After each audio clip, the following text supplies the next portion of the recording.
Ask someone who's greedy and they'll point upward. The rich, the elites, the billionaires, because they have the most, so they must be the worst offenders, right? Case closed. Well, not so fast. What if greed isn't a symptom of wealth, but rather a feature of human nature, universal? What if the poorest person alive, if given unlimited wealth tomorrow, would become just as greedy as the villains they despise? That's the most uncomfortable question we can ask, which means we should ask it. A famous UC Berkeley study found that as wealth increases, willingness to cheat and lie increases. In fact, when researchers randomly gave more resources to poorer participants in the same game, their behavior changed, their generosity dropped, and their cheating actually increased. It's the same humans, different perceived level on the ladder, instant new morality acquired.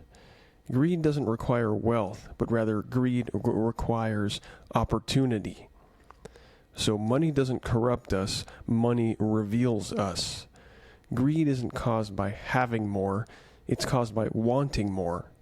Lower income households buy more lottery tickets than wealthier households, not because they're bad people per se, but because a tiny chance at abundance feels better than the certainty of scarcity. But that belief hides a truth. I deserve more than I earned, and I'd be fine getting it without contributing. Is that greed or is that survival? I'd say it's both. If you envy a billionaire's wealth, you're already admitting you would happily have what they have, even if you never earned it. Which means you don't hate greed. You hate other people having what you want. Economists call this phenomenon lifestyle creep. Your income rises, but your expectations rise faster. Like, oh, I definitely need this new phone, streaming service, luxury food, and yet you still feel deprived. Not because you lack, but because you compare. We don't want enough. We want slightly more than whoever we're near.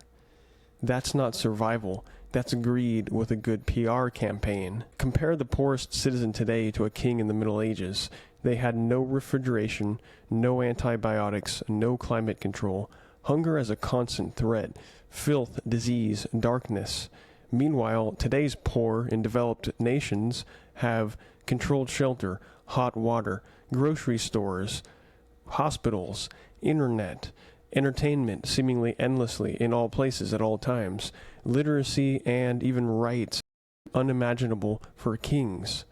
We live like royalty, and yet we complain like victims. If you cannot imagine living with less, you are already living in greed. Neuroscience shows that when our beliefs are challenged, the brain reacts like we're facing physical danger. We hoard validation, status, belonging, and self-image. Greed isn't just hoarding wealth. Greed is hoarding identity. Don't threaten who I think I am. Human evolution rewarded those who took more than they needed, those who stockpiled, and those who protected their excess. Greed wasn't a sin, greed was survival. But now, scarcity is sometimes artificial, while abundance is often real. Not always, but certainly sometimes. And greed, once useful, is now a malfunction. We binge, we waste, we consume for sport practically.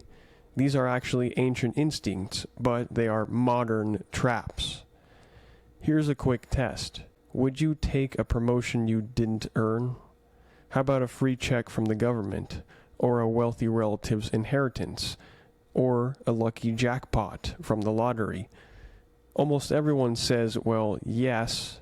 So the issue isn't who is greedy, the issue is who admits it.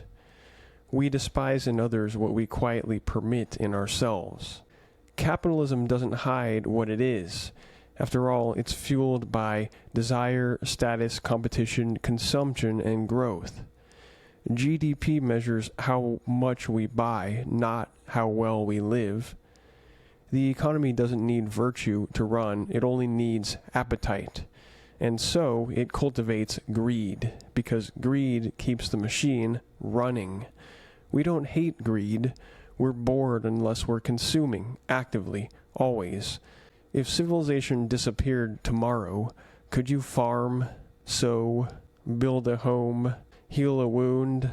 Without the hundreds of invisible workers that keep you alive, could you do it? Or, where would you be? We depend on systems and then we demand more from them and resent those who benefit more than we do. We believe we deserve everything we can't even produce for ourselves. That is the purest form of greed. Maslow said we need air, water, food, shelter, safety, belonging, and purpose.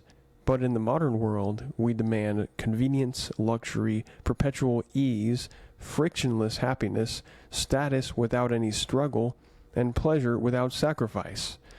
We call these needs because calling them wants would expose the greed.